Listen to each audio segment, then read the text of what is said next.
And he continued to repeat, I don't like it. It's scary. And I was like, crap, like, I don't know what to do in this situation. I have a 3-year-old daughter with a limb difference. And ever since she turned 3, it's like people have magically started to notice. We go to the library, we go to the park, wherever we go, kids want to look at her hand. They have questions. They ask us, what's wrong with it. And she is really, really good about answering for herself. She will proudly say, this is my lucky fin, and she'll answer questions, and it's great. But tonight we had our first negative interaction, and it was not so great. We took them to a McDonald's play place. They were having milkshakes after a day at the amusement park. It was great. They had an older set of siblings in there playing with them. They were probably 10 and 12, I would estimate, and they were doing really great, helping them up on equipment. It was just great. We were like, oh my gosh, this is so cute. These older kids are being so good with them. Until the boy, who was the older one, probably about 12, noticed Amelia's hand. And he kind of looked at it and he said, what's wrong with her hand? What happened to her fingers? And I said, oh, she was just born that way. And of course, why? And I said, I don't know. She was just born that way. And that's typically how the interactions go. They want to look at it. They have questions. I explain that's just how she was born. It's done. No big deal. And he said, oh, I don't like it. It scares me.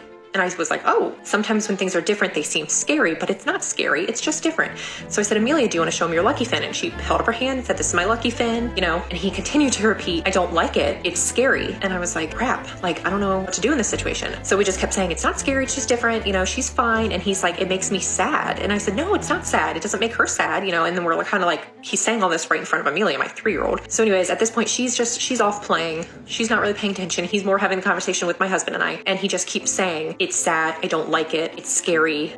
He keeps repeating stuff like that. And we're trying to kind of politely be like, stop, So my husband's like, hey, that's enough about her hand. Like, we don't need to talk about her fingers. And then he goes up to her and goes, it looks like somebody cut your fingers off. It looks like somebody smashed your fingers. It looks like somebody sliced your fingers. And he starts doing that. So then my husband's like, whoa, no, like, stop. We're not doing that, And I said, she was just born that way. And then he's like, are you going to get her a robotic hand? And he just wouldn't shut up about her fingers. And then he just kept saying, as he's asking us all these questions and making all these remarks, it's scary. I don't like it. It's sad. And then he would go, oh, poor baby with no fingers. Oh, I feel so sad. She makes me sad, no fingers. And at this point, I'm like, I'm not even trying to be that person. My son is autistic. And I'm like, is this child possibly autistic or have something going on? Because sometimes my son gets that one-track mind where he gets stuck on something and he just has to repeat it.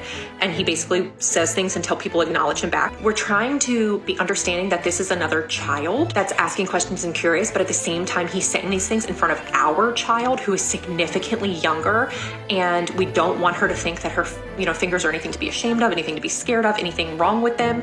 So it's like that fine line of like, how do we handle the situation? So we ended up just telling our kids like, hey, we're gonna actually pack up and leave.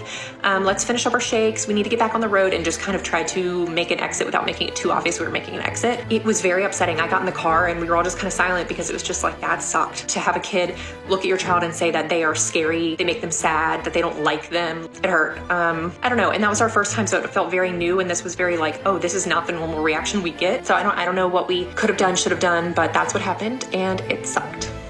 Yeah, I think personally it is very difficult to be the parent, knowing that obviously you can't control, and just because your child may look different, I think you always got that worry of like, yeah, okay, as much as you want people to be kind, there's not always going to be a kind person.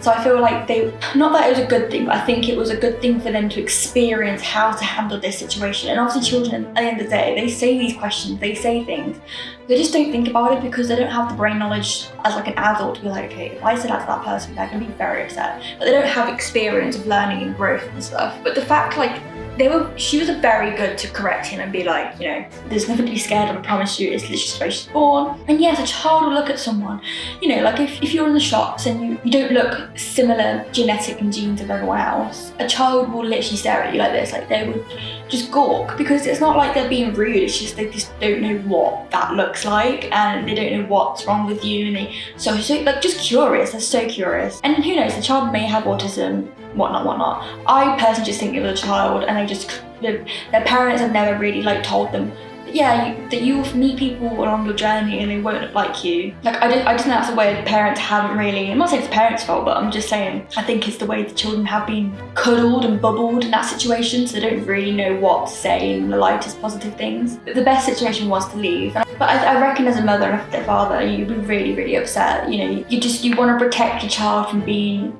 away from those bullies. I'm not saying he was bullying her, but she when she will grow up in the future, like as sad as it is, she will get the marks, and you can't control that. You can't control every single person's mind, you can't control every single person's mouth, but you can control the way she can feel about it.